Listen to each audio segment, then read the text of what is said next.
The Pattaya City Expats Club is a non-profit social organisation and our speakers are volunteers. The club as such assumes no responsibility or liability for the professional reputation of or the quality of services provided by the speaker today.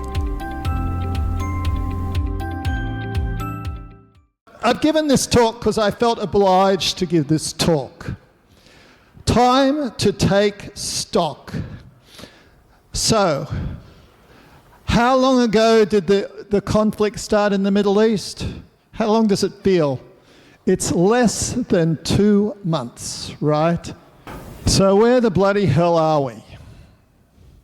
Time to take stock. Think about what's happening in the world and how it could affect us and how we should respond. So where the bloody hell are we after 2 months? Good question. So who here knew, if I'd said to you 2 months ago, Strait of Hormuz, who would have said, oh yeah, I know exactly where that is? Yeah, I never was much into geography, to tell you the truth. Well, one thing we can be sure of is we're not in Kansas anymore. Now, many years ago, I set out to understand the actual forces that determine success for something. And I thought I was going to be able to do the laws of success, okay? But then, as I started to examine them, I realized these laws would affect you even if you were just going to spend the rest of your life lying in bed watching TV. And one of these laws is the law of connectedness. I've discovered 25 of them. Connectedness quantum leaps opportunity. It also quantum leaps risk and unpredictability. Witness the 2008 global financial crisis, which crashed businesses of mine in Australia. And witness what's going on right now. So with the modern era, it's been more and more connected, more and more connected, more and more connected, which means you're more apt for the unpredictable and yeah. Now, I learnt this phrase only a couple of weeks ago. It's the normalcy bias or the normality bias. Just let's break the laws of public speaking and we'll read the first sentence together. The normality bias is a cognitive bias which leads people to disbelieve or minimize threat warnings. Things have changed, but people think, oh no, it's all going to go back to normality. Okay, yes, he's been elected, but it's only Adolf Hitler, don't worry about it, right?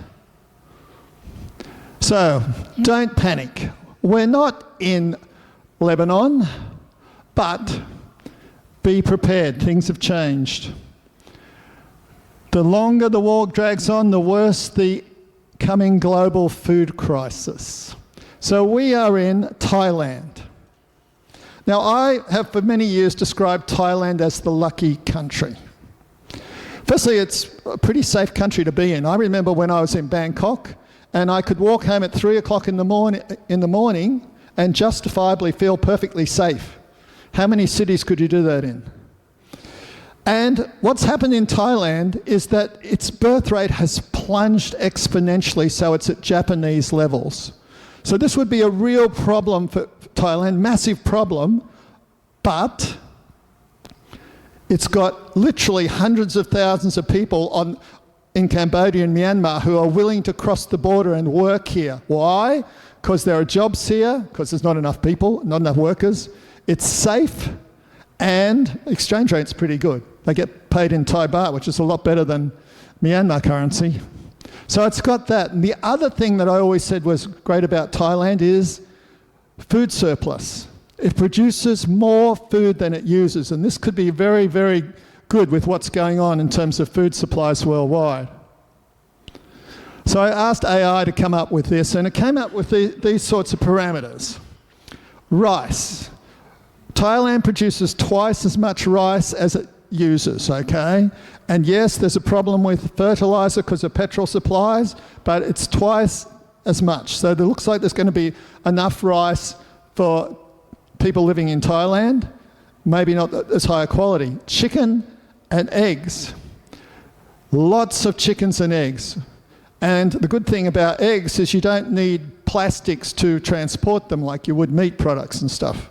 So coincidentally, Rose and I have been putting a Myanmar boy through school up in Chachoeng Sao, and he turned 18 and Rose arranged work permits and everything for him, and she's arranged a job for him, and we took him there a couple of weeks ago, and it's northeast of Bangkok, and it was a chicken farm, egg farm and everything, and you could see that it was great evidence that Thailand is not in danger of running out of eggs and chickens.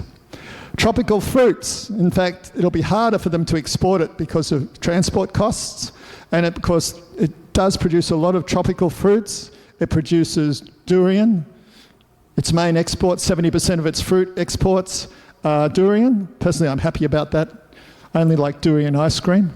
And bananas and mangoes and mangosteen, all these things. So this is very shiny for Thailand. Farmed seafood looks shiny. Seafood from the sea, not looking so good, where the fishing vessels aren't going out because diesel is too expensive for them to want to go out and fish. Very sad. So this can have a big effect on us. Thailand faces potential urea fertiliser because you need the petrol to make it. Plastics. Have a walk through Big C or 7-Eleven and have a look at how much foodstuffs are transported in plastic. Without the petrols, that cannot make the plastic.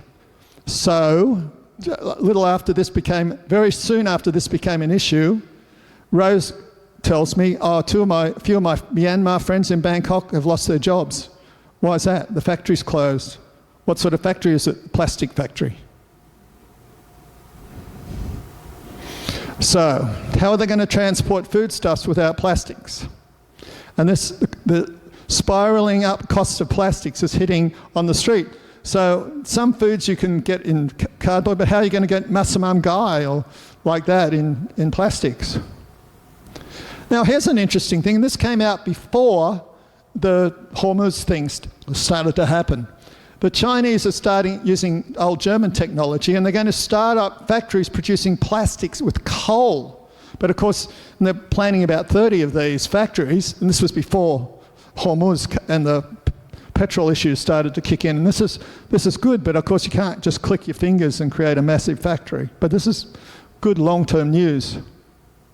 And of course you don't need to tell me, I don't need to tell you about petrochemical and energy costs going up and energy-intensive sectors under pressure. I thought I would bring this up because this is a government initiative. They're trying to get cheaper goods up into the villages, and they've started to use mobile, trucks and stuff to do it. And I thought I had this vision that we could be seeing trucks going along Tau Prior Road selling foods off the trucks if those plastics is in dire problems.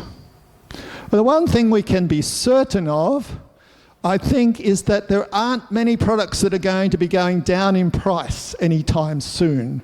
It's much more likely that things are going to get more expensive, which brings into the issue of stocking up.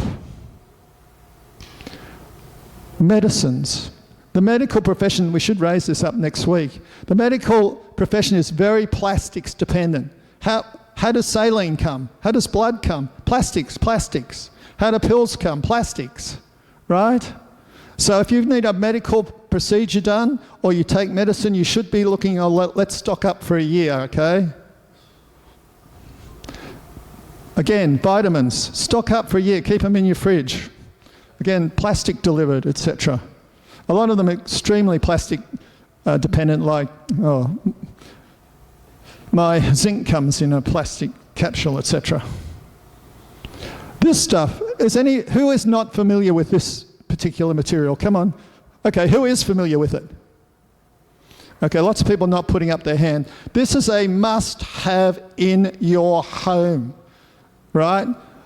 This stuff is an electrolyte, and if you do major exercise, then for instance, drink distilled water, you really want to put this to have electrolytes.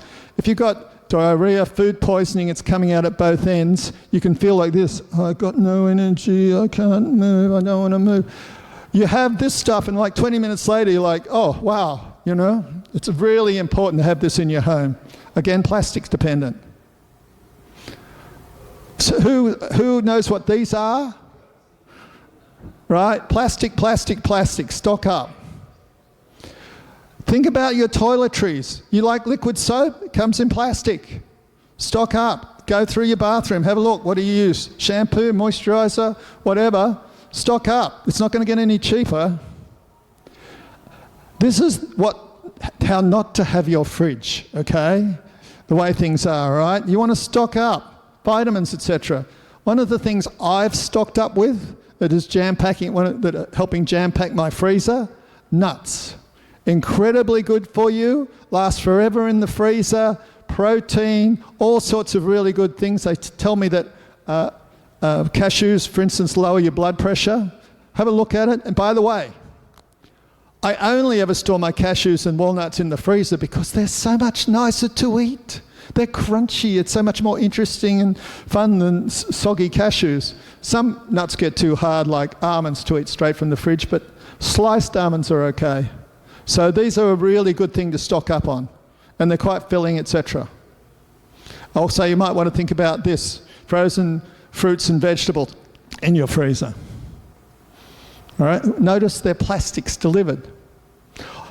Here's a pleasant thing to stock up with, high nutrition value. Dark chocolate, not milk chocolate because it'll go off sooner, but you can just store this in the normal part of your fridge. And how about stuff you don't even need to store in your fridge? Honey, it's going to outlast you. Store up on a couple of years worth of honey. Again, it's usually plastics delivered. Really worth thinking about this. Protein powder. Arguably, everybody here, when you get past a certain age, you really need a flow of protein during the day. It's harder for the body to absorb. Protein powder is a very, very good way to supplement your protein intake. And by the way, I bought 2 of these a few weeks ago, and then I thought I'll stock up before I give this talk. And I went back to Lazada, and today there was like 200 baht more than there were 2 weeks ago. So there you go.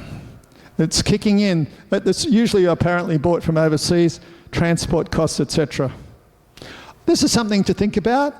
Black rice. Black rice is really good for you. It can last about 6 months out of the fridge. So it's highly nutritious. It doesn't give you constipation like white rice does. It's fairly easy to get. Again, you can get it on Lazada. And I'm not sure how available it's going to be with, as the rice production goes down. They'll probably just specialise in white rice, I don't know. And of course, canned fish, right? Canned fish can last forever, pretty much outside of the fridge. So these are things to think about stocking up on. Water. How is your water delivered to you? Who goes and buys water in these sorts of bottles, right? Who's getting water out of those sorts of bottles, okay? Well, plastic shortage. Ouch, right? Maybe we want to think about getting something where we can actually drink the tap water, ceramic water filter. Of course, if you get those, you want to get filters for plenty of filters for the next couple of years. And this is how I get my water, reverse osmosis water machines. But, you need to have a few of these big bottles with you, because if you've got to queue up for a reverse osmosis thing, you want to make sure you've got the plastic to put them in and bring them home. So something to think about having on hand. Even garbage bags could become in short supply. So be prepared. Don't suffer too much from the normalcy bias. Now, for all I know, all the problems could go away in 2 days' time and it could all be back to how it was 2 months ago. I don't know, but better to be prepared.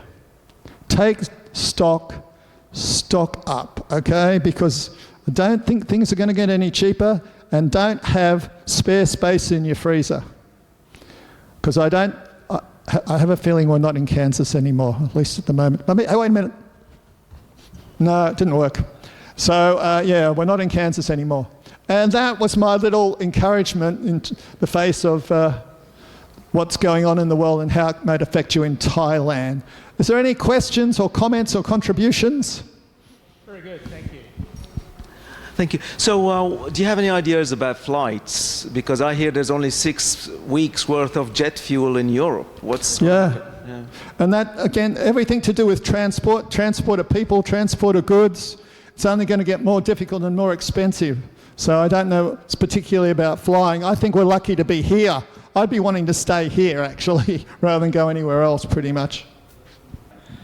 What concerns me is you're actually you'd encourage panic buying. You're encouraging people to panic buy. No, I said don't panic. But what I did say was stock up. Well, that's panic buying. No, it's being sensible and adjusting to the changed circumstances of the world. You're saying fill your fridge. Yes. Fill your freezer. Don't fill it up with stuff that's going to go off. Fill it with stuff that you will use over time. I've just made a few suggestions about what I would do. But is the world the same as it was 2 months ago? No. No. And what I'm saying is have a look, take stock and look at how this could affect you and how you can act in a certain way to stop it affecting you too much. But again, you're encouraging panic buying. I mean, I'm not encouraging panic. I'm encouraging people to be sensible, right? To stock up because that's the sensible thing to do at the moment. Panic buying is not sensible, right? For everybody. Well, you'll have to tell me that. To get me to agree that I'm encouraging panic buying, you have to define what panic buying is. Panic buying is usually when people are on the street queuing up in stores and screaming to get up the front of the thing and fighting each other. Well, when they had panic buying with toilet rolls in Australia and a woman tasered a guy so she could get the toilet rolls she wanted, that was panic buying. But we haven't seen anything like that in Thailand. Not yet. Well, what I'm suggesting is you get ahead of the curve, sensibly stock up, don't go and panic buy. I know a woman who has actually bought a freezer to fill up her freezer, right? I don't know if that's panic buying or not. It depends what the future holds. I'm not suggesting that, but I'm suggesting if you've got facilities for storing food, then use those facilities. Ren is just trying to be helpful, you know. You don't have to do what he says, you know. Yeah, I'm telling people to take stock, that the world has changed. Yeah. Well, there's a mic coming here. You're absolutely on the right track because anything could happen between now and 48 hours. We could have 20 or 30% of energy, the world's energy disappear immediately. Yeah. What then?